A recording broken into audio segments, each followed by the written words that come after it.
e fala também de Gustavo Scarpa no Corinthians.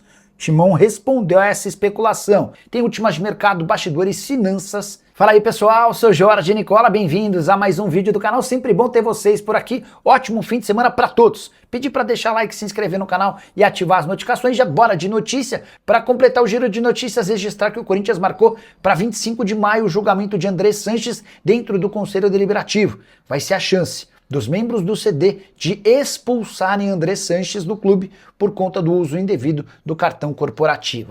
E o Corinthians quer contratar Gustavo Scarpa, mais um dos boatos que surgiram nas redes sociais. Qual a nossa função por aqui? Entrar em contato com dirigentes para perguntar se existe alguma negociação ou não. Antes de gravar o vídeo, eu liguei para o Marcelo Paz, executivo de futebol do Timão. Antes, só para recapitular, contar um pouquinho sobre a situação do Scarpa. 32 anos de idade, não deve estourar o limite de jogos no Brasileiro pelo Atlético para que possa ser negociado. Nesse momento ele tem 10 jogos, o Galo ainda disputa mais 4 partidas até a pausa para a Copa do Mundo. Foi comprado pelo Atlético junto ao Nottingham Forest por 5 milhões de euros. Hoje o Galo topa negociá-lo por 3 milhões de euros. A partir daí já começa a pintar algum problema, até porque a ideia do Corinthians é se reforçar na metade do ano sem gastar dinheiro. E o Atlético pede essa compensação financeira, 3 milhões de euros vezes 6, a gente está falando de mais ou menos 18 milhões de reais. Abre aspas para minha fonte no Corinthians, Marcelo Paz, esse nome não está sendo debatido no momento. Só para arrematar, Gustavo Scarpa na atual temporada, 23 jogos, 2 gols e 5 assistências. Saideira sobre o Timão. O clube não conseguiu pagar salários em carteira que venceram na última quinta-feira. Jogadores e membros da comissão técnica seguem sem receber a promessa do presidente Osmar Stabile é de quitação total nas próximas segunda-feira. Aqui agora, e o Memphis, quais novidades? Tem algumas novidades sobre o Memphis, João? Vamos lá. Nessa semana, o Marcelo Paz deixou bem claro que o Memphis topou baixar seu salário. Não há um valor definido, tá? Não tem um número. Ele topou receber metade do salário, ele topou...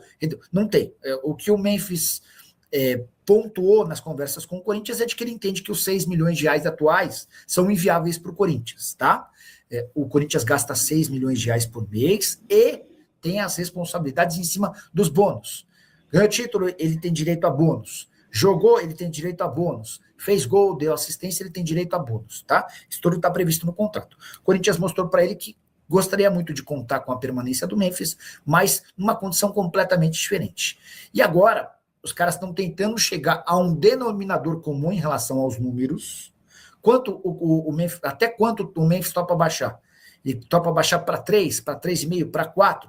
E aí, no momento seguinte, ainda há necessidade de encontrar parceiros que assumam a responsabilidade dos salários. Chegaram a afirmar que a Esportes da Sorte e a BYD já demonstraram interesse em pagar metade dos salários. A Esportes da Sorte até acenou com essa possibilidade, embora BYD não tenha nada. E aí, só para completar, quando eu perguntei para o presidente do Corinthians nessa semana, o Osmar Stabile, eu liguei para ele.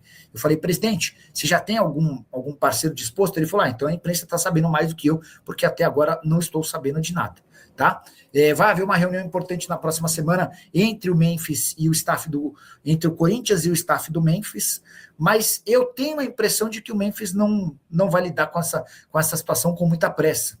E dá para explicar o porquê. O tempo joga a favor do Memphis, né? O Memphis vai para a Copa do Mundo. O Memphis, ainda que não esteja jogando por conta de uma lesão, ele estará. Ele vai ser convocado. O técnico da seleção holandesa já confirmou que ele vai ser convocado. E aí que entra a boa notícia para o Memphis. Ele vai para a Copa e pode se valorizar por lá. Pode chamar atenção. E o fato de estar livre no mercado, se ele não renovar o contrato, deve lhe garantir boas propostas. E qual é a verdade que o UOL postou que o Corinthians atrasou os salários dos jogadores?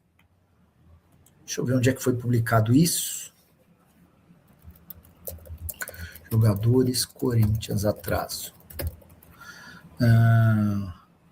Notícia de 2 horas atrás, que saiu no meu Timão, no UOL e também no GE, tá? Então, acho que dá para dizer que está confirmado. São 3 fontes diferentes, né? Corinthians atrasa salário de abril de jogadores e comissão técnica. O clube planeja regularizar a situação já na próxima segunda-feira, 11 de maio. Então, é real. O Corinthians atrasou o pagamento dos salários dos jogadores e da comissão técnica. Estava previsto para essa quinta-feira, quinto dia útil do mês de maio, o que não ocorreu. Em contato Com a reportagem, o clube informou que a previsão é de regularizar a situação já na próxima segunda-feira. Jogadores e integrantes da comissão técnica foram avisados sobre o atraso e tratam o cenário com normalidade. Os demais funcionários do clube com registro em CLT receberam normalmente os valores referentes ao mês de abril. Cara, acho que também não dá para fazer tempestade em copo d'água, né? Nem é o mais comum atrasar salário em carteira. O que os clubes costumam atrasar é salário, direito de imagem. Mas, cara, venceu ontem, né? Se os Corinthians conseguir pagar na segunda-feira, seriam 4 dias de atraso, acho que não é nenhuma grande maluquice. Sem passar pano, tá? Porque tem que pagar em dia, enfim. E o Corinthians, primeiro brasileiro classificado para as oitavas de final da Libertadores, pode dispensar uma de suas principais joias das categorias de base. Eu me refiro a Pedro Morelli, atacante de só 15 anos de idade, que acaba de conseguir cidadania italiana e foi artilheiro do pré-paulistão sub-17, vestindo a camisa alvinegra. E essa história de dispensa é mais uma informação exclusiva do canal do Nicola. Já havia contado para vocês nessa quinta-feira que, apesar do anúncio do acordo entre Palmeiras e Corinthians em relação ao Pedro Morelli, há um problema importante. Os times fizeram esse acerto, descartando ou desconsiderando o fato de que a família do Pedro Morelli tem 50% dos direitos econômicos. Vamos voltar no tempo para que você entenda essa história na ordem cronológica. Pedro Morelli era um atleta do Corinthians lá na base, acabou se mudando para o Palmeiras e na temporada passada foi, entre aspas, roubado pelo Corinthians. A irritação do pessoal no Palmeiras foi gigante, levando o Corinthians a ser desconsiderado de um grupo de movimento de clubes formadores, um verdadeiro caos. Nos últimos dias, ainda que Damiani, o representante da base do Corinthians, e João Paulo Sampaio, representante da base do Palmeiras, não se falem, os clubes conseguiram um acerto. O Corinthians ficou de pagar ao Palmeiras R$1 milhão pela compra de 50% dos direitos econômicos, deixando outros 50% para o Palmeiras. O acordo entre os clubes ainda previa a possibilidade de o Corinthians adquirir mais 20% por outros R$2 milhões. Só que o acordo entre os clubes esqueceu de um fato importante. Quando o Pedro Morelli voltou para o Corinthians, o Timão passou a ser dono de 50% e a família do Pedro Morelli de outros 50%. E o Pedro Morelli e sua família foram esquecidos nesse acordo entre Palmeiras e Corinthians. Nesse momento, o Corinthians chegou a cogitar devolver o Pedro Morelli para o Palmeiras não aceitou. O atleta ganha R$15 mil por mês, valor considerado muito alto para alguém da posição dele e de sua idade na base do Palmeiras. O Verdão também pegou birra do atleta.